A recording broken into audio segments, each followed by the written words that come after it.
Hey you guys, it's Peter, and welcome to my channel, Peter Likes Books. Okay, I need to apologize first of all, and I'm gonna take my glasses off, but I can't see very far because I haven't had my eye appointment and I need to get new contacts. So that's why I've been wearing my glasses in my videos, and I apologize because I know it shines the lights off that and all that kind of stuff. But I wanted to get this out right away because I'm super excited about this. I was like kicking and screaming inside, give me a readathon, give me a readathon. And I knew that Emoji-A-Thon started June 1st, and I'm gonna do my Emoji-A-Thon TBR tomorrow. And I'm participating in that fully, but it's 4 books over the course of a whole month. And I wanted to do something that was like a week because I'm so ready for like Booktube-A-Thon and other readathons that are like a week, right? So, you know, Katrina over at Little Book Owl, she has a list of all of the running, you know, readathons throughout the entire year. So I went to her site, her blog. I'll try to link it below if I remember with the other books that I'm going to talk about. But she has this fantastic blog post where she literally has calendars and everything and maps it all out. And so I went there because I wanted to see what readathons were for the month of June. And I came across this one that is not typical of something that I would actually do, but I'm really excited about it. It's back. I'm reading the blog post. And it's actually by a book blogger, which I love because I do feel like within the bookish community, there is some segregation between like book bloggers, bookstagrammers, and booktubers. And I kind of like feed off of all of them, which I think some people do as well. And so I was like, this is really cool. I want to do this for BookTube and, you know, represent. So anyway, it's back. Sci-Fi Summer Readathon. Sci-Fi Summer June is the hashtag, and I'll list that below. But anyway, and I'm just going to read you guys the details. There are really not any rules to this at all. And she says details. Well, first of all, she says, I will always owe the inspiration for this event to Mallory at the Haunted Reading Room. And so we're back for a second year. Details. Readathon dates. June 1st at 12 a.m. until Thursday, June 1st. So that's tomorrow, midnight, okay, like 11:59, then that starts, until the following Wednesday, June 7th at 11:59 CDT. CDT? What is CDT? Well, I don't know, but I'll have to look that up. Am I a total idiot? What is CDT? Oh my lord. CDT. I'm so embarrassed. Central Daylight Time. Okay, well, I'm Eastern, so that's like an hour behind me.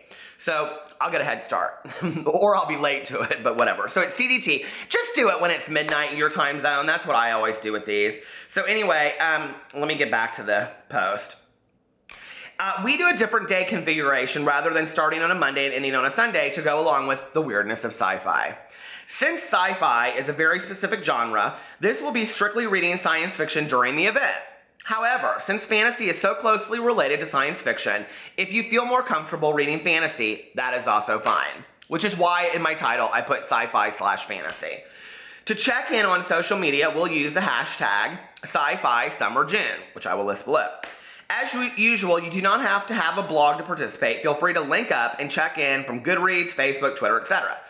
These days, it seems most of our activity goes on in our Facebook group, which I love, which I'm going to have to join because I haven't done that. We have a great community over there, and it's not just during readathons. Everyone should feel free to post there anytime. As with the Christmas Spirit Readathon, I usually do not secure prize donations, but I will be offering a couple of prizes for me. So anyway, and then you can sign up underneath here and put the link to your blog, which is great exposure. I mean, you know, that's not why I do it, but I just like readathons. I'm obsessed. And so a lot of people were commenting on this. And one person said, Book Dragon said, there are subgenres within science fiction, so if you usually read horror, comedy, or spy novels, you should be able to find something same with nonfiction. There are some sci-fi fiction out there that reads more like nonfiction. I just can't think of any off the top of my head.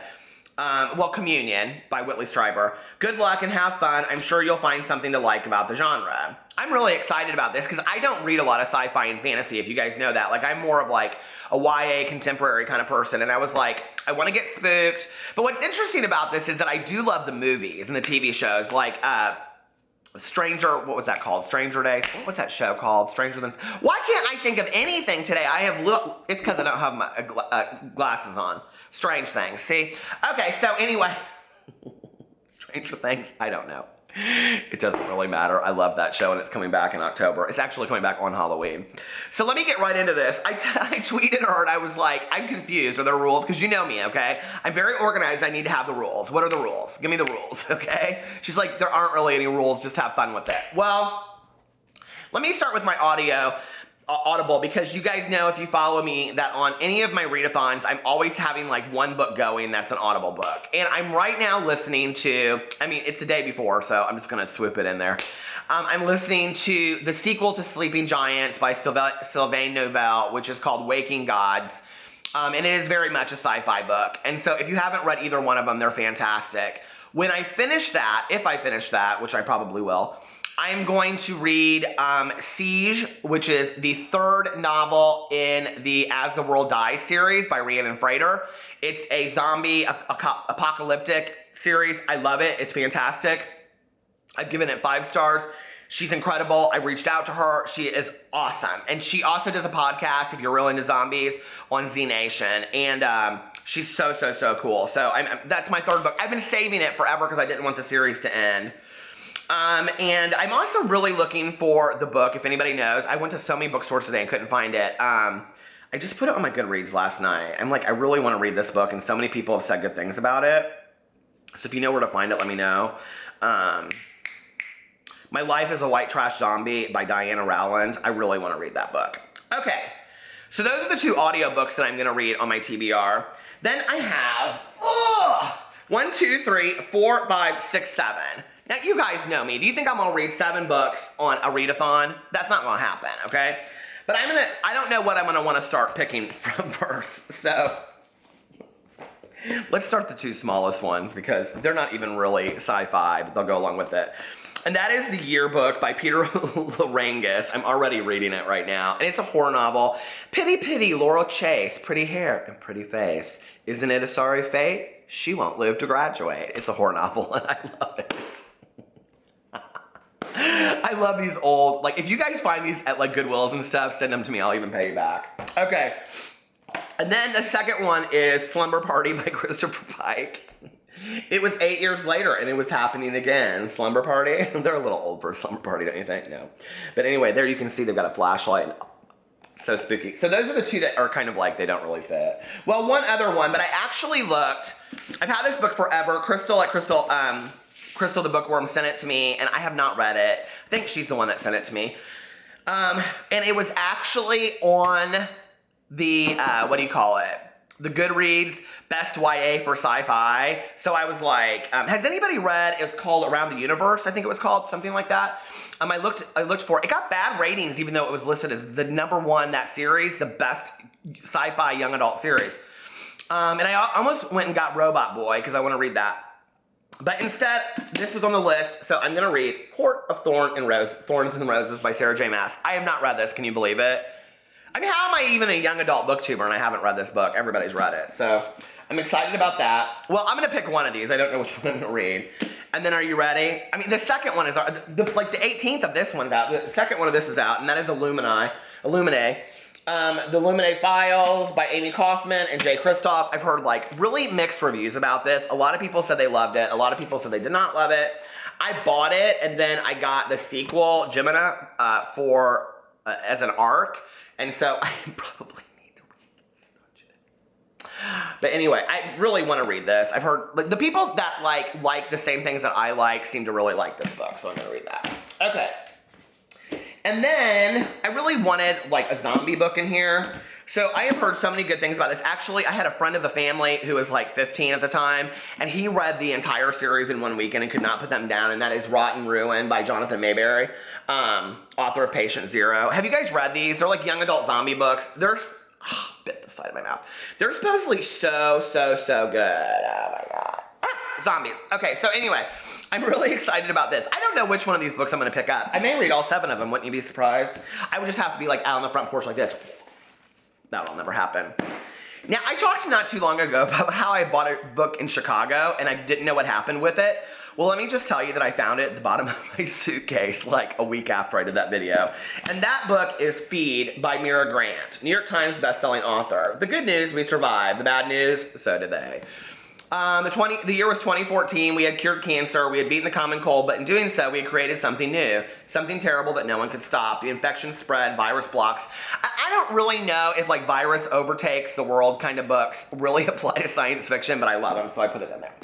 And then the last one, which I just talked about in my haul, is Nick Cutter's The Deep. And let me tell you, it is very science fiction-y. A strange plague called the Gits is, well, I already read this on my book haul. But that's like the last book that I may do for this. I don't know. I don't know which ones I'm gonna read. Save your last breath to scream. But I do love under the water books, especially in summertime, because I like to go night swimming and then it spooks me out when I'm in the pool. Like I read Jaws by Peter Benchley last year. When you are doing your summer readathons and you need a book to come up with that's great for the summer, you have to read Jaws by Peter Benchley. It is fantastic, okay? And it is so much better than the movie, and it is so scary. I loved it. I gave it 5 stars last year. Did you see that there's 2 shark movies coming out? 47 meters deep, 47 meters, and The Cage or something like that. I love shark movies, even though my biggest fear is sharks. Ooh, Nick Cutter is a national best-selling author of The Troop and a pseudonym for an acclaimed author of novels and short stories. He lives in Canada. Well, who is he really? Does anybody really know? Who is Nick Cutter really? I mean, look at that. Damn, he's cute. Nick Cutter is a national best-selling author of The Troop and a pseudonym for an acclaimed author of novels and short stories. Who is he? I don't know. That's a mystery. Oh my God. Well, I'll have to find out. So anyway, if you guys know who Nick Cutter is in real life, probably Stephen King since he commented on it right underneath there, or maybe Stephen King's son, leave it in the comment section below. Are you guys gonna participate? You have to participate. I mean, this is gonna be so much fun. Come on, you guys. Science fiction. I'm so excited. Let's just look at this for a second. Let's look at all the books that Peter is gonna read in 7 days. I mean, I put out 6 videos a day on 4 different channels. You think that I could read this many books? Thumbnail. I love thumbnail snaps. All right, you guys, follow me on all my social media. I'm super, super interactive. If you don't believe me, snap me or send me a tweet and you will see. Follow me on all my channels because they're just fun like that. And participate in this. And tomorrow I'm going to be back for my Emoji-a-thon TBR, which will probably include at least one of these books so I can kind of like carry over because I'm going to do both. And then get ready because Booktubeathon is happening in July. And I'm so excited. A thon. All right, I'll talk to you later. Bye.